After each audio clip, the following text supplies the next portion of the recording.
अस्सलाम वालेकुम स्टूडेंट्स। उम्मीद है आप सब खैरियत से होंगे। स्टूडेंट्स, जैसे कि आप लोगों को पता है कि हम लोग हाइपोथेसिस टेस्टिंग पढ़ रहे हैं। हाइपोथेसिस टेस्टिंग को हमने मीन की टेस्टिंग से शुरू किया। उसमें हम लोगों ने जी टेस्ट पढ़ा, टी टेस्ट पढ़ा। Then we last time in the last lecture we discussed about the testing of hypothesis for the association between the two attributes. उसके लेक्चर्स आपसे शेयर किए जिसमें हमने काइस्कर टेस्ट अप्लाई किया। ये जो हमने काइस्कर टेस्ट अप्लाई किया और बेसिकली काइस्कर टेस्ट से पहले जो हम जी टेस्ट और टी टेस्ट पढ़ते रहे। स्टूडेंट्स, ज़हन में रखिएगा कि वो जी टेस्ट और टी टेस्ट जो हम पढ़ते रहे हैं, उन्हें हम पैरामीट्रिक टेस्ट कहते हैं। क्या कहते हैं जी? पैरामीट्रिक टेस्ट कहते हैं। जी टेस्ट और टी टेस्ट की सिर्फ बात कर रहा हूँ, काइस्कर की नहीं। लेकिन जब हमने काइस्कर शुरू किया और जो आज हम पढ़ने जा रहे हैं, ये नॉन पैरामीट्रिक टेस्ट कहलाते हैं। क्या कहलाते हैं? Non parametric test. अच्छा, इन्हें हम नॉन पैरामीट्रिक क्यों कहते हैं वो मैं आपको थोड़ा सा एक्सप्लेन कर दूं, फिर हम आगे मूव करते हैं। असल में होता ये है कि हमारे पास ना जो डेटा मौजूद होता है ना, उस डेटा को हम किसी वक्त कहते हैं कि ये नॉर्मल डिस्ट्रीब्यूशन को फॉलो कर रहा है और किसी वक्त कहते हैं कि ये नॉर्मल डिस्ट्रीब्यूशन को डेटा फॉलो नहीं कर रहा। इसका मैं मुख्तसरन आपको इतना समझा देता हूँ कि नॉर्मल डिस्ट्रीब्यूशन को फॉलो करने से मुराद ये है कि डेटा एक खास किस्म का है और जो नॉर्मल डिस्ट्रीब्यूशन को फॉलो करता है ना, उसकी एक अपनी टेक्निक्स हैं, उस डेटा पर वही लग सकती हैं। और जो नॉर्मल को फॉलो नहीं करता डेटा सेट, उसके लिए नॉन पैरामीट्रिक टेक्निक्स हैं, उस पर हम फिर नॉन पैरामीट्रिक टेक्निक्स लगाते हैं। ठीक है? सादा अल्फाज में अगर डेटा किसी खास डिस्ट्रीब्यूशन को फॉलो करता हो तो ठीक है, हम पैरामीट्रिक टेस्ट लगा सकते हैं, और अगर ना फॉलो करता हो तो हम नॉन पैरामीट्रिक टेस्ट लगाते हैं। मज़ीद सिंपल कर देता हूँ, यानी अगर आपको पता चल जाए कि डेटा आपका किसी डिस्ट्रीब्यूशन या ख़ास तौर पे नॉर्मल डिस्ट्रीब्यूशन को फ़ॉलो नहीं कर रहा, तो आप नॉन पैरामीट्रिक टेस्ट लगाते हैं। अब ये कैसे पता चलता है नॉर्मल को फ़ॉलो कर रहा है या नहीं कर रहा, ये इसे हम फ़िल वक़्त डिस्कशन नहीं कर रहे हैं। सिर्फ़ इस वक़्त जो मैं आपको चाहता हूँ कि आपको बताऊँ, वो ये बताऊँ कि पैरामीट्रिक टेस्ट कब लगते हैं, जब डेटा किसी ख़ास डिस्ट्रीब्यूशन को फॉर एग्ज़ाम्पल नॉर्मल डिस्ट्रीब्यूशन को फ़ॉलो कर रहा हो तो पैरामीट्रिक टेस्ट, और नॉन पैरामीट्रिक जब किसी डिस्ट्रीब्यूशन का पता ना चल रहा हो कि वो किसी डिस्ट्रीब्यूशन को फ़ॉलो कर रहा है या नहीं कर रहा, ख़ास तौर पे नॉर्मैलिटी का ना पता हो। तो हम विल्कॉक्सन साइन सॉरी, हम नॉन पैरामीट्रिक टेस्ट लगाते हैं। अब नॉन पैरामीट्रिक में एक तो हमने काइस्कर लास्ट टाइम पढ़ा है, और दूसरा जो मैं आज आपको पढ़ाने जा रहा हूँ, that is Wilcoxon signed rank test. ये दूसरा नॉन पैरामीट्रिक टेस्ट। क्या नाम है? Wilcoxon signed rank test. ये हम आज पढ़ने जा रहे हैं। अच्छा, 1945 में फ्रैंक विल्कॉक्सन ने इसको इंट्रोड्यूस करवाया। बेसिकली जैसे मैं आपको कह रहा हूँ, आप यहाँ पर भी देख सकते हैं, टू सिंपल अजम्पशन है जिसमें हम बात कर रहे होते हैं। एक तो पहले ये मैं कहना चाह रहा हूँ कि नॉन पैरामीट्रिक प्रोसीजर है। नॉन पैरामीट्रिक का मैंने आपको बता दिया कब हम लगाते हैं, और विल्कॉक्सन साइन रैंक से मतलब खास तौर पे हम इसे तब लगाएंगे जब रैंडम वेरिएबल एक्स कॉन्टिन्यूस हो। यानी देखो ना, हम आपने लास्ट टाइम पढ़ा ना, कैटेगोरिकल वेरिएबल होता है और क्वांटिटेटिव होता है। तो क्वांटिटेटिव हो, वेरिएबल क्या हो? क्वांटिटी। इसमें कैटेगरीज वाला डेटा नहीं होगा, क्वांटिटेटिव होगा, और वो भी कॉन्टिन्यूस। और दूसरा ये है कि जो प्रोबेबिलिटी का फंक्शन बने ना, फंक्शन बने वो सिमेट्रिकल बने, सिमेट्रिकल बने। याद है ना, जब आप वन टेल और टू टेस्ट टेस्ट करते थे तो वहां पर एक शेप बनती थी, बेल शेप। उस पे आप दोनों साइडों पे लाइंस लगाते थे। तो जो बेल शेप होती है ना डेटा की, उसे कहते हैं सिमेट्रिक। ठीक है? तो एनीवेज़ इन चीज़ों को क्वेश्चन अटेम्प्ट करते हुए हमने पहले चेक नहीं करना, लेकिन आपके नॉलेज में होना चाहिए कि विल्कॉक्सन साइन रैंक टेस्ट हम किस वक़्त लगाते हैं, जब डेटा सिमेट्रिक हो और वेरिएबल जो है वो क्वांटिटेटिव हो, यानी कंटीन्यूअस वेरिएबल हो। ठीक है? तो आगे मूव करते हैं और मैं आपको बताता हूँ कि विल्कॉक्सन साइन रैंक टेस्ट लगाते कब हैं? मतलब व्हाई वी नीड इट? देखो, आपको याद हो, आपने जी टेस्ट पढ़ा, आपने टी टेस्ट पढ़ा, उसमें आपने मीन की टेस्टिंग भी पढ़ी, ठीक है? और मीन में आप कौन सा टेस्ट लगाते थे? जेड टेस्ट लगाते थे या टी टेस्ट लगा। फिर आपने काई स्क्वायर भी पढ़ा। काई स्क्वायर में आप कौन सा टेस्ट लगाते थे? काई स्क्वायर में सॉरी सॉरी फिर आपने एट्रीब्यूट्स की टेस्टिंग पढ़ी। उसमें मैं पूछूं कौन सा टेस्ट लगाते थे, आप कहते थे, कहोगे काई स्क्वायर टेस्ट लगाते हैं। ऐसे ही है ना? मैं फिर रिपीट करता हूँ। हमने पढ़ा मीन का टेस्ट। मैं पूछूं कौन सा टेस्ट लगाते हैं, आप कहोगे जी मीन की टेस्टिंग में हम जो टेस्ट स्टैटिस्टिक लगाते हैं वो z होता है या t। मैं पूछूं प्रोपोर्शन का, आप कहोगे जी z। मैं पूछूं एट्रीब्यूट्स की इंडिपेंडेंस को, आप कहोगे जी chi स्क्वायर। ठीक है ना। इसी तरह ही अगर आपको मीडियन की टेस्टिंग करनी है, मीडियन की hypothesis testing about the median, तो आप विल्कॉक्सन साइन टेस्ट यूज कर सकते हैं। ठीक है, यानी testing of hypothesis about the median, ये हम एक तरह से पढ़ने जा रहे हैं।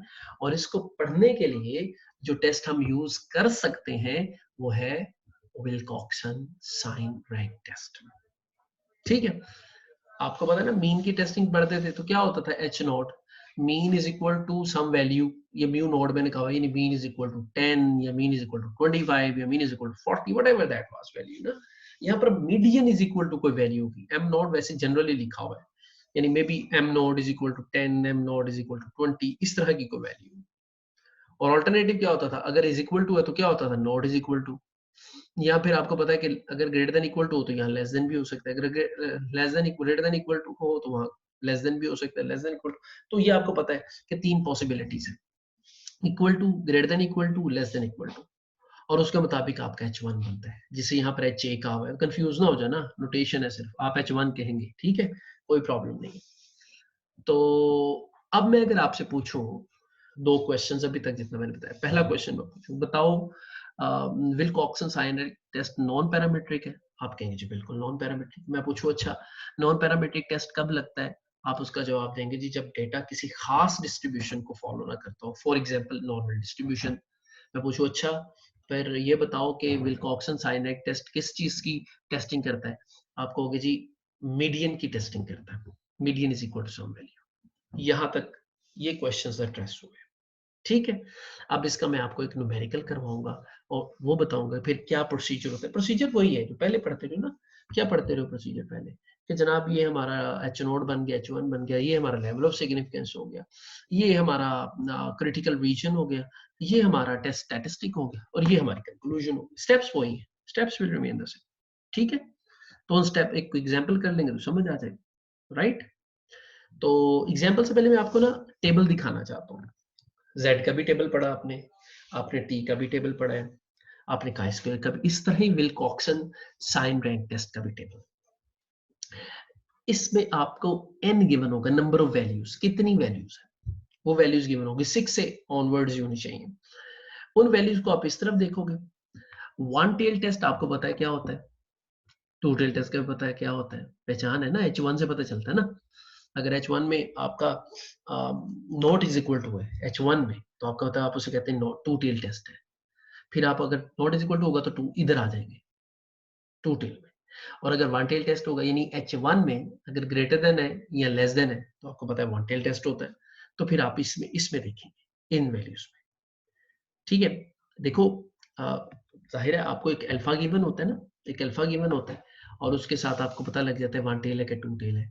तो अल्फा वही रहेगा, अल्फा को अब कहीं इसमें कभी भी टू पर डिवाइड नहीं करना, alpha will remain same, one tail test हो या टू टेल टेस्ट हो। जो भी अल्फा गिवन होगा, अगर टू टेल टेस्ट है तो उस अल्फा को यहाँ देखेंगे, और अगर वन टेल टेस्ट है तो उसी अल्फा को यहाँ देखेंगे। अल्फा को किसी भी लेवल पर टू पर डिवाइड नहीं करना है। और यहाँ से n देखेंगे और वैल्यू देख लेंगे। एनीवेज अगर यहाँ आपको थोड़ी सी कम समझ भी आई है ना टेबल की, तो घबराना नहीं है, अभी मैं क्वेश्चन करूंगा तो पूरी समझ आ जाएगी, कोई प्रॉब्लम नहीं है। आगे चलते हैं, क्वेश्चन करते हैं। ये मैं स्क्रीन खत्म कर रहा हूँ, मैं दूसरी स्क्रीन आपसे शेयर करता हूँ, और फिर मैं आपको उसका बताता हूँ, ठीक है। ओके, इसको मैं स्क्रीन शेयर को स्टॉप कर रहा हूँ, and I will try to share another screen with you. Let me check. क्या आपको स्क्रीन नजर आ रही है? आई होप कि आपको, जी बिल्कुल शेयर हो चुकी है स्क्रीन, ये आपको नजर आनी चाहिए। ऑलराइट, तो मैं आपको एग्जाम्पल करवाने लगूँ, ठीक है। ये एग्जाम्पल है, example 24.4। I hope you are able to see this. चलें जी पढ़ते हैं। फिर ये ज़हन में रखें मीडियन की टेस्टिंग है, राइट। तो मीडियन की टेस्टिंग है, क्या क्या चीजें रिक्वायर्ड होंगी वो देख लेते हैं अभी।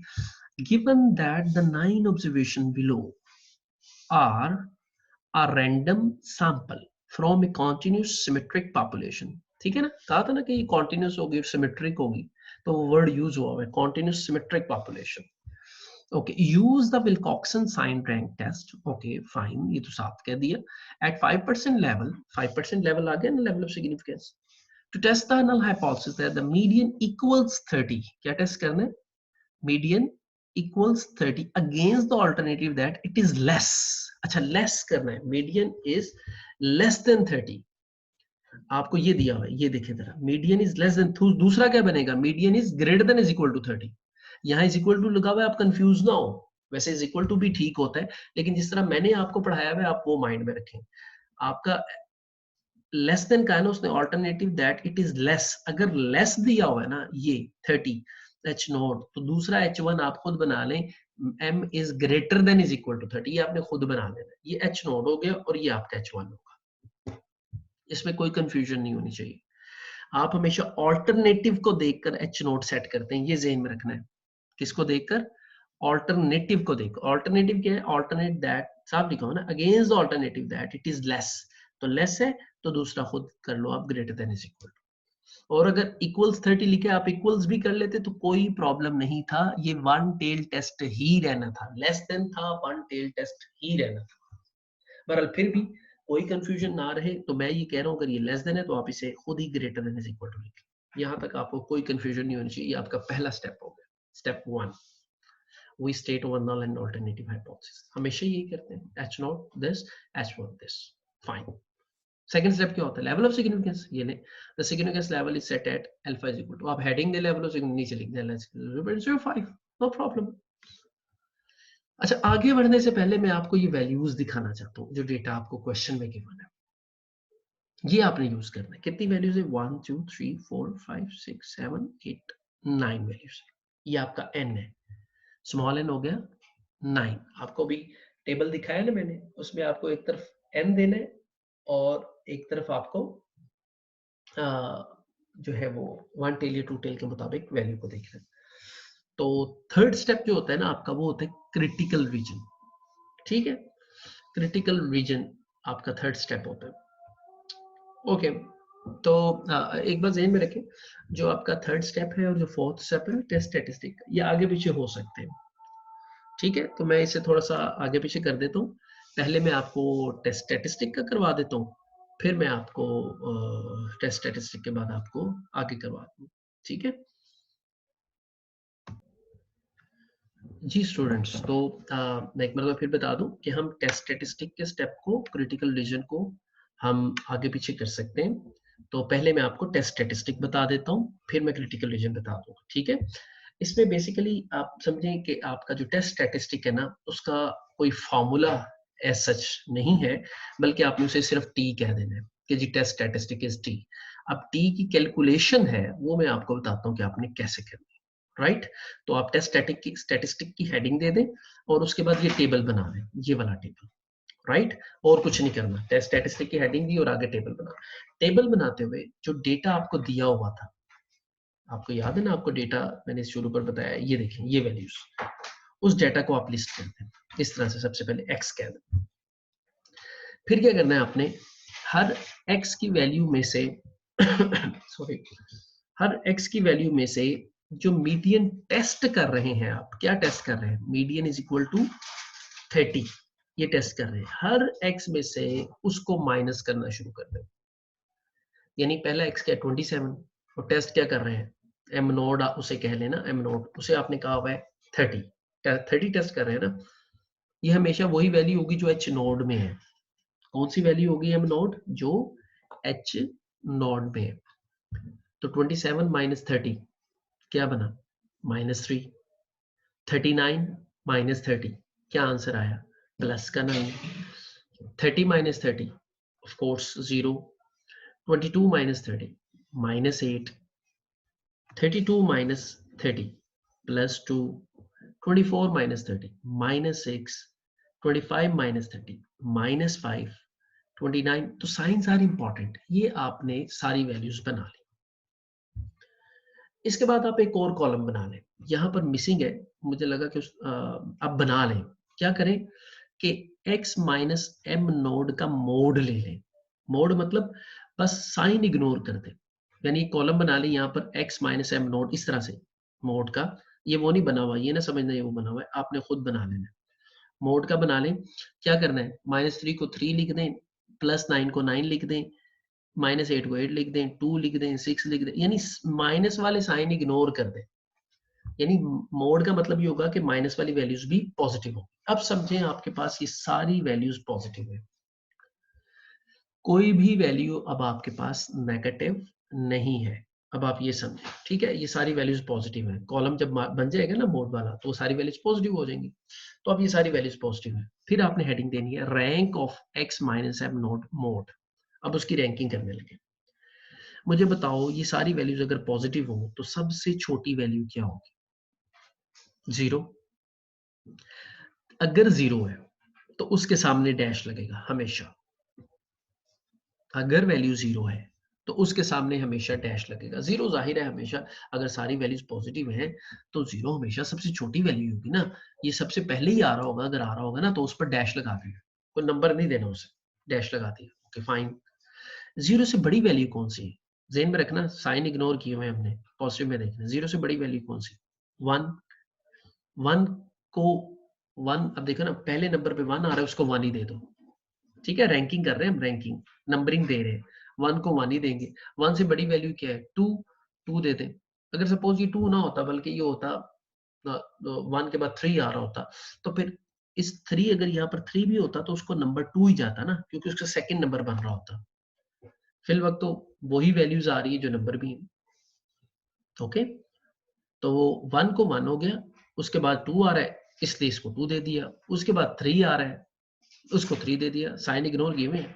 उसके बाद 4 आ रहा है उसको 4 दे दिया, 5 आ रहा है 5 दे दिया, 6 है 6 दे दिया।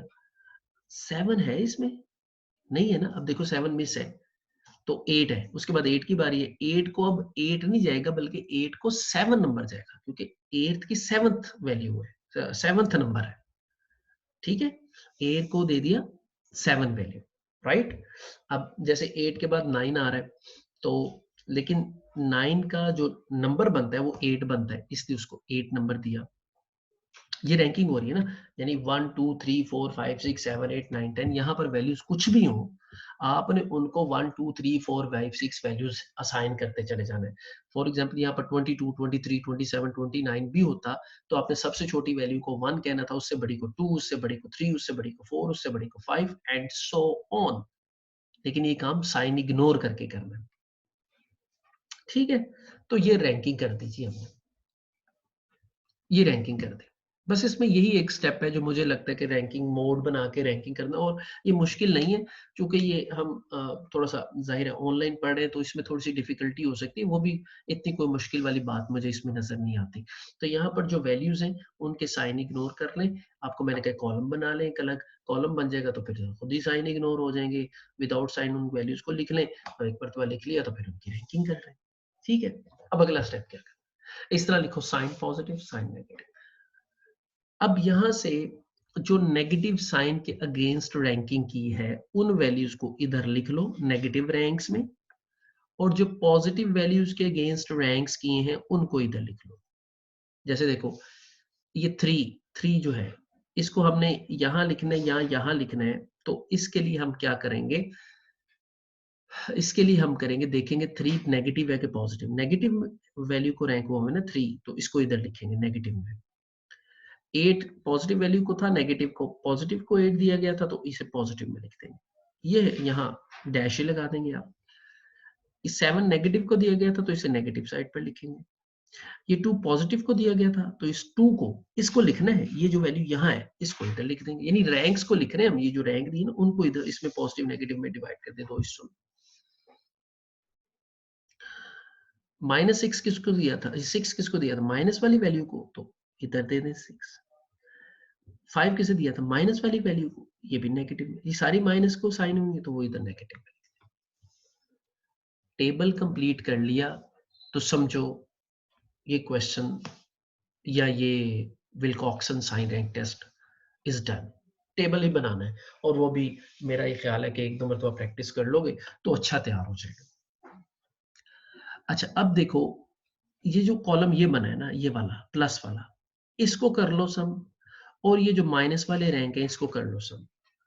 ये आ गया 10 और ये आ गया 26।